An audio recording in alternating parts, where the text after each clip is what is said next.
Haryana Chief Minister Manohar Lal Khattar today added a new chapter in the politics of the state when he made the golden jubilee of a special discussion with the people on the lines of the country's Prime Minister Narendra Modi's Mann Ki Baat program. Chief Minister Manohar Lal said started a special discussion program a year ago to get feedback on the welfare work being done by the state government for the people of the state, and it had its 58th episode on Saturday. मेरे हरियाणा परिवार के सभी परिवारजनों, आज शनिवार 30 दिसंबर 2023 का ये अंतिम शनिवार,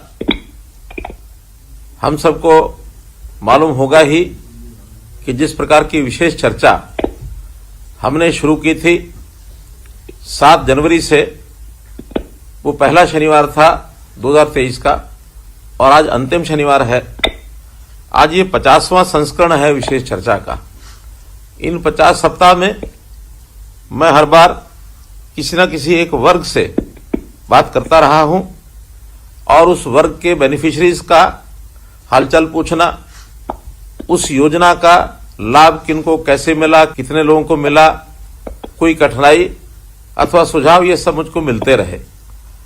हेतु बिल्कुल साफ था कि हम अपने सिस्टम को जो चल रहा है, भले ही अपनी ओर से हमने वो अच्छे से अच्छे सिस्टम बनाए, लेकिन फिर भी सिस्टम में सुधार के नाते से जनता के सरोकार और जनता की आकांक्षा, जनता के सुझाव, ये लेना अनिवार्य होता है। इसलिए लगातार आप लोगों से उन योजनाओं को लागू करने में आने वाली कोई कठिनाई अथवा अधिकारी स्तर पर किसी प्रकार की ढील, ये सब जानकारियां मिलती रही और मैंने कोशिश करके वो सब काम आपके बताए हुए सुझाव के आधार पर करने शुरू किए। मुझे बताते हुए बड़ी खुशी हो रही है कि उस अनुसार बहुत सी सफलता हमको मिली। कई नई योजनाएं हमने शुरू की और कई लोगों को सीधे सीधे लाभ भी मिले। इस योजना में हम सब लाभार्थियों को तो जोड़ते ही थे, साथ में संबंधित विभाग के अधिकारीगण और सभी हमारे डीसी महोदय, वो भी सब इसमें जुड़ते थे। कुछ समस्याएं ऐसी होती थी जो सीधे सीधे हम डिप्टी कमिश्नर के जिम्मे लगाते थे और बाद में उनको सॉल्व भी किया जाता था। मित्रों, ये विचार मुझे 2022 के 9 दिसंबर के कार्यक्रम, जब सोनीपत में जनसंवाद का कार्यक्रम हो रहा था, उस समय ये योजना ध्यान में आई कि आखिर हम उन लोगों से बातचीत करते हैं, लेकिन बहुत से लोग ऐसे हैं कि सार्वजनिक रूप से अपनी बात को कहने में संकोच करते रहे हैं। तो वो संकोच न करें, इसलिए क्यों नहीं उनसे टेलीफोन के माध्यम से और जोड़ा जाए, ताकि बिना संकोच के वो अपनी बात कह सके। क्योंकि अब इस समय इस बातचीत में अधिकारी भले सुन रहे होंगे, लेकिन वो सामने तो नहीं बैठे हैं, इसलिए उनके सामने कहने में जो संकोच होती थी, वो संकोच एक प्रकार से दूर हुआ।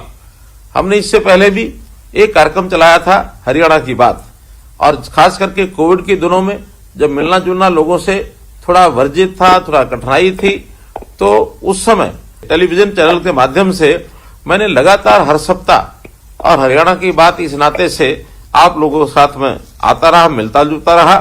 लेकिन इस विधा को जब कोविड समाप्त हुआ, फिर उसके बाद जनसंवाद के भी कार्यक्रम हुए, जनता में जाकर के सब चीजें करते रहे। फिर भी संख्या इससे और ज्यादा लोग हमारे साथ जुड़े, व्यक्तिगत रूप से जुड़े। हमारा जो बात है, सीधी बात, और ये जो विशेष चर्चा, इसका बहुत बड़ा उपयोग हुआ। आपकी जानकारी के लिए कि इस चर्चा में जो लगातार हमने अभी तक 49 समूह कार्यक्रम किए हैं, आज 50वां ये कार्यक्रम है।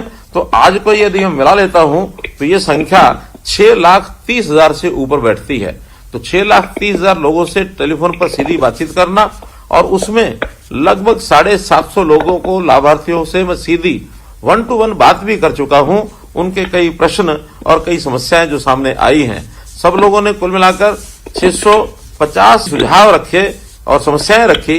330 तो उसमें से समस्याएं थी, और उन समस्याओं के निदान के लिए हमने सभी आगे विभागों को जो बताया गया है, तो 188 समस्याएं हैं जो इस समय तक सुलझ चुकी हैं।